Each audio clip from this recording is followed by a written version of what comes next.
The intensive care unit of the Infectious Disease Center in Accra can now admit more patients following the presentation of a high-pressure oxygen plant by the U.S. government. New COVID-19 cases recorded in the country increased significantly as the country entered its third wave of the pandemic in July, with barely 3% of the country's total population fully vaccinated. There is need for best care for infected persons. The Infectious Disease Center can now admit 40 COVID-19 infected persons.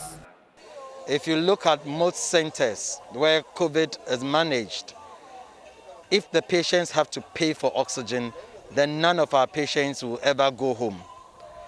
But with this gift from the US government, we can still continue to give free oxygen to most of our patients.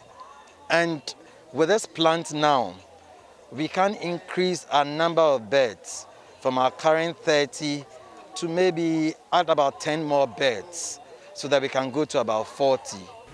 The U.S. ambassador to Ghana, Stephanie Sullivan, said other health facilities in the country will also benefit. With the COVID-19 pandemic, there's been a huge spike in the need for this type of medical product, and this one plant will be generating a lot of oxygen, as well as the 3 other plants that we will be providing in Cape Coast, in Tamale, and in Kumasi. So it's arrived at a very good time with the increase in the Delta variant. I just urge everybody to try to avoid needing the oxygen by continuing to practice the good COVID protocols and to get your vaccine when it's available. 180 new cases had been recorded as at September 8, with 5,779 active cases and 115,680 recoveries and discharge.